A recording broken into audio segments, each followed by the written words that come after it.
है और लूट करके दिल्ली में दूसरे आर को देता है। ये डबल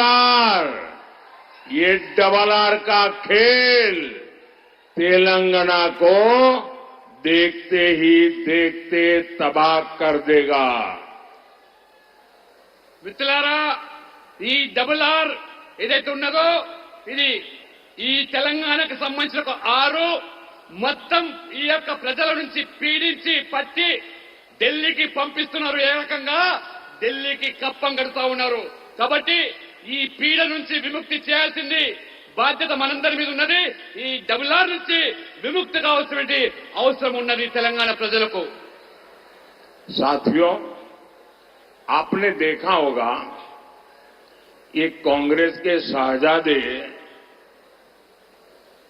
पिछले 5 साल से सुबह उठते ही माला जपना शुरू करते थे। जब से उनका राफेल वाला मामला ग्राउंडेड हो गया, तब से उन्होंने एक नई माला जपना शुरू किया। 5 साल से एक ही माला जपते थे। 5 उद्योगपति, 5 उद्योगपति, 5 उद्योगपति।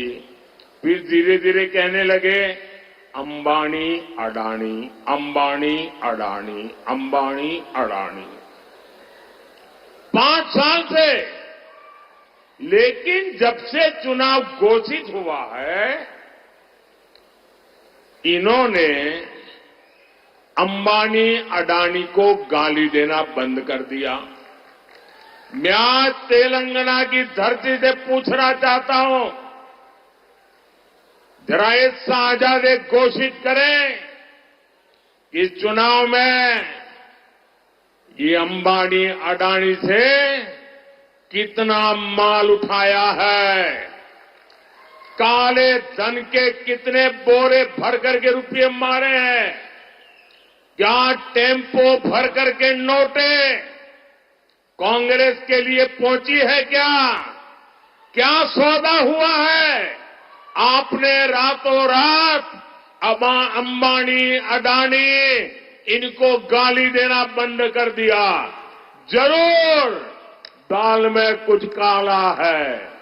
5 साल तक अंबानी अदानी को गाली दी और रातों रात गालियां बंद हो गई।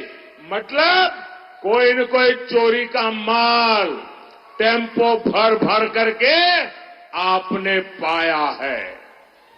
మిత్రులారా, ये जवाब देना पड़ेगा देश को। మిత్రులారా, ఈ యువరాజు మీ అందరికీ తెలుసు యువరాజు ఎవరు. గత 5 సంవత్సరాలుగా ఒకటే కొంగ జపము, దొంగ జపము. పారిశ్రామికవేత్తలు అంబానీ అదానీ పేరు మీద పొద్దున్న లేస్తే వాళ్ళ మీద విమర్శలు, వాళ్ళ మీద ఏ రకంగా మరి దాడులు చేశారో మీరందరూ గమనించాలి. ఉన్న పలంగా ఎన్నికల ప్రకటన రాగానే ఇవాళ అంబానీ అదానీ మీద విమర్శలు లేవు, అంబానీ గురించి మాట్లాడతలేరు, అదానీ గురించి మాట్లాడలేదు. ఏమి మతలబు జరిగింది, ఏ ఇద్దరి మధ్యలో ఏమి వాళ్లకు లావాదేవీలు జరిగినాయో తెలంగాణ ప్రజలు అర్థం చేసుకోవాలి.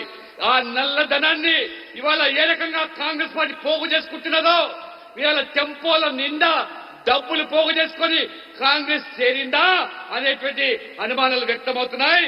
కాబట్టి ఇవాళ తెలంగాణ ప్రజలు గమనించాలి. ఏ బెదిరింపులకు పాల్పడి ఏ యొక్క మరి ధనాన్ని కూడగట్టుకోవడానికి వీళ్ళ యొక్క ఆకృత్యాలు కొనసాగుతున్న కాంగ్రెస్ పార్టీవి ఒక్కసారి మీరందరూ కూడా అర్థం చేసుకోవాల్సిందిగా కోరుతా ఉన్నాను. साथियों, कांग्रेस और बीआरएस के बीच जो अपीजमेंट का बॉन्ड है वो बहुत मजबूत है। इतने वर्षों से इन दोनों ने जैसे हैदराबाद को एमआईएम को लीज पर दे रखा था, पहली बार किसी ने एमआईएम को चुनौती दी तो बीजेपी ने दी। बीजेपी की चुनौती से एमआईएम तो घबराई हुई है, उससे ज्यादा कांग्रेस और बीआरएस घबराए हुए हैं। हैदराबाद में दोनों पार्टियां एमआईएम को जितवाने में लगी है, दोनों उनको साथ दे रही है। మిత్రులారా, కాంగ్రెస్ పార్టీ బీఆర్ఎస్ పార్టీ ఈ రెండు పార్టీలు బుజ్జగింపు రాజకీయాలు, సంతుష్టికరణ రాజకీయాలు ఏ రకంగా వీళ్ళ మీద ఒక బాంధవ్యం నెలకొన్నదో అది పటిష్టమైనటువంటి అది బాంధవ్యం. ఈ రోజు ఇన్ని సంవత్సరాల తర్వాత, ఇన్ని దశాబ్దాల తర్వాత హైదరాబాద్ లో ఈ యొక్క మరి ఎంఐఎం కు ఈ రెండు పార్టీలు పూర్తిగా హైదరాబాద్ ను వారికి దారాదత్తం చేశారు. మొదటిసారిగా ఇవాళ ఎంఐఎం కు ఇవాళ కంపరం పుడుతూ ఉన్నది, ఎంఐఎం కు ఆందోళన కలుగుతా ఉన్నది. ఇవాళ భారతీయ జనతా పార్టీ హైదరాబాద్ లో ఎంఐఎం కు ధీటైనటువంటి పోటీ ఇవ్వడం వల్ల ఏ రకంగా బీఆర్ఎస్ కాంగ్రెస్ రెండు పార్టీలు కలిసి ఎంఐఎం ను గెలిపించడానికి ఎన్ని పన్నాగాలు పడుతున్నారో, ఎన్ని కుట్రలు పడుతున్నారో ఇవాళ ఎంఐఎం అయితే పూర్తిగా ఇవాళ మళ్ళా చిట్టిపోతా ఉన్నది, పూర్తిగా ఆందోళన వ్యక్తం చేస్తున్నది. దానికి మించి ఇవాళ కాంగ్రెస్ బీఆర్ఎస్ కూడా ఎక్కడ ఎంఐఎం ఓడిపోతాయనిపించి బాధను వారు వ్యక్తం చేస్తా ఉన్నారు. साथियों, कांग्रेस पार्टी के तुष्टीकरण की कीमत सबसे ज्यादा एससी, एसटी और बीसी समाज को चुकानी पड़ती है। अब कांग्रेस फिर एक बार इस समाज के खिलाफ षड्यंत्र कर रही है। बाबा साहब आंबेडकर ने